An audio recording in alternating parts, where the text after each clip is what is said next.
Where in the EDCA is it specifically state that they will assist us in the modernization process of the AFP? It is the strengthening of the American military facilities in the Philippines, not really the AFP.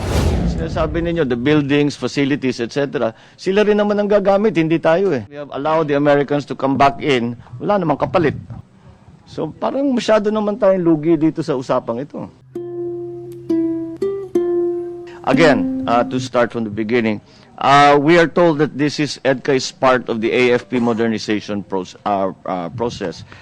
How exactly does that going to work? Because Article 5, Section Paragraph 3, U.S. shall retain title to all equipment, material. In other words, wala ibibigay sa atin. So how does that help our modernization maybe in training? I can understand because there will be joint exercises, but in terms of material, there's nothing here that would indicate that that this will help modernize our equipment. Now I know that in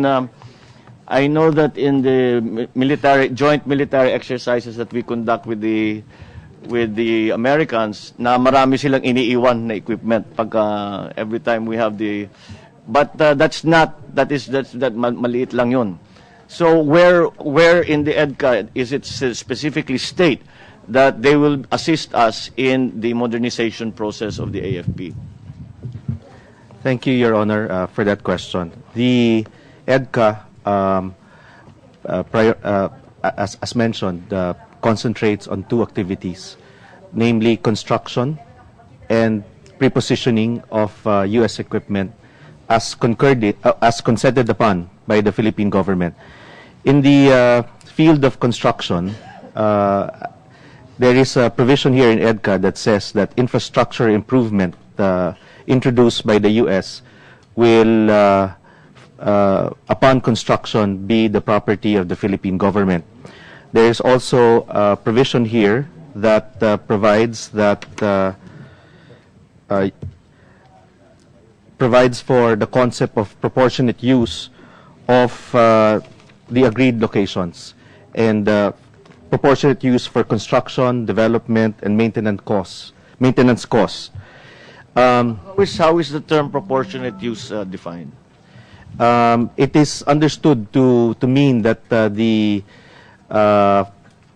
infrastructure to be introduced, the improvements to be introduced, just as Ambassador Malaya had mentioned as an example, the expansion of a runway could redound to the joint use and mutual benefit of the AFP and the U.S. forces. And under the revised AFP modernization program, a major component of the modernization program of the AFP is basis support and development. We are concentrating the procurement for modern defense equipment for the 75 billion pesos allocated for the first 5 years. Allocated by whom, you say? The revised AFP modernization law. Okay, pero galing din sa Pilipinas yun. And pero we are in terms of equipment, beyond the software training, in terms of hardware, meron ba silang, will there be something that is akin to the FMS like we used to have before? Will there be any kind of agreement as to credits on military sales, things like that? Meron ba tayong agreement sa EDCA at na ganun? The EDCA prioritizes the development of AFP bases as a component of AFP modernization. The construction or the improvement of our existing AFP facilities would redound greatly to the benefit of the AFP modernization. Yung sinasabi ninyo, the buildings, facilities, etc., sila rin naman ang gagamit, hindi tayo eh. So how is it helping the AFP modernization? Because everything they build, they will use. And while they are using it, the AFP cannot use it. So, how does that help? There is no time period by which they say 5-7 years it will be turned over to the Philippines. There's no, there, I do not see any condition that like that. So again, it is the strengthening of the American military facilities in the Philippines, not really the AFP. So kasi maraming nagsasabi dito, binigyan natin, we have allowed the Americans to come back in, wala namang kapalit. There's no rental, there's no FMS credit, walang kapalit. Sinasabi natin na yung mga itatayo nilang building, yung mga improvement na gagawin, halimbawa, yung halimbawa ni Ambassador Malaya, na pahahabain o papakapalin yung ating mga runway. Pero sila rin ang gagamit niyan. They put that for themselves. They did not put that up for us. So what is how are they helping in the modernization? Because parang kulang yata eh. We're not getting a good enough deal in my view. Anong kapalit dito sa ating pinigay sa kanila na access doon sa ating bansa? Yes, Ambassador. Thank you, Your Honor. Possible compensation.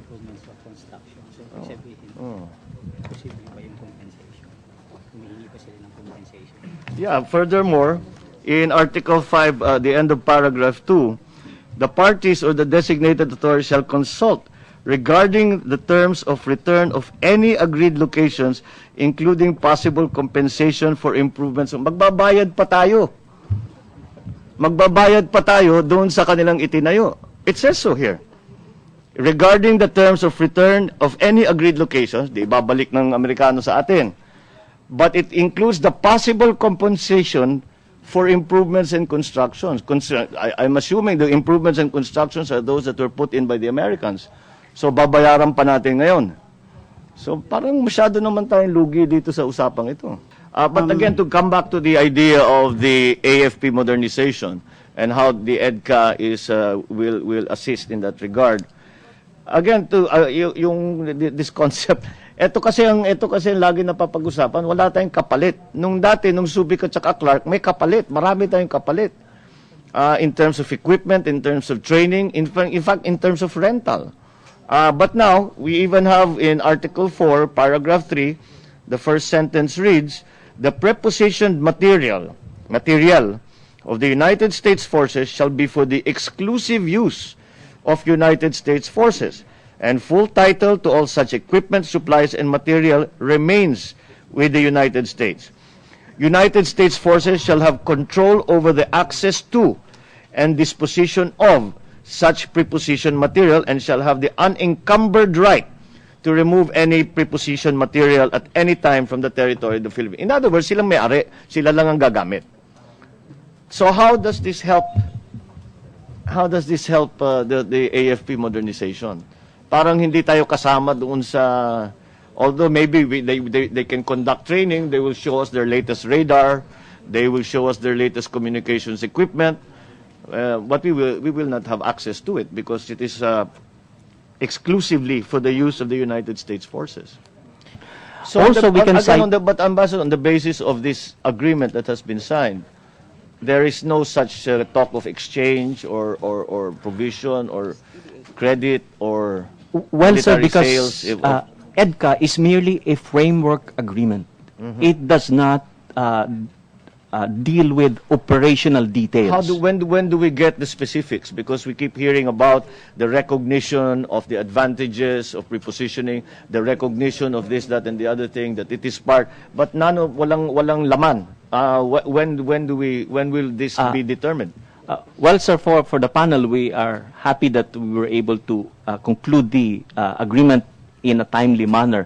And I guess the Department of National Defense, together with DFA and other concerned agencies, are taking it one at a time so that we can have an implementation of the agreement which is, well thought of, rigorously planned. That's why it is being criticized as minadali lang para sa bisita ni Obama. That's why people look at the lack of detail, the lack of precise conditions and provisions. It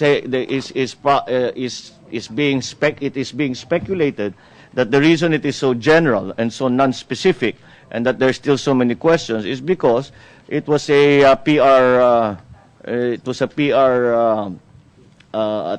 effort exactly for the visit of President Obama. Not that I'm defending them. Just No, to be fair, I don't actually. 2 years, no? You've been doing it for 2 years. Yeah. Well, that's why when it hadn't maybe again it was been worked on for 2 years, Yeah. and yet we still have a fairly general. And yun na nga, I'm not making that criticism. I'm just making that point It's been that said. that has been said. That hindi kasi ang problema kasi it's so non-specific. It is here you are quoting back to me the recognition of both parties. That recognition is fine, but what does it mean? What does it mean in terms of actual operational joint operations, in terms of equipment, in terms of what exactly does it all mean? And the vagueness with which the language is written just leaves it open to so many questions, and that's why, as I said, since wala naman talaga dito, hindi naman cannot squeeze blood from a stone, we will just have to wait for the annexes to come.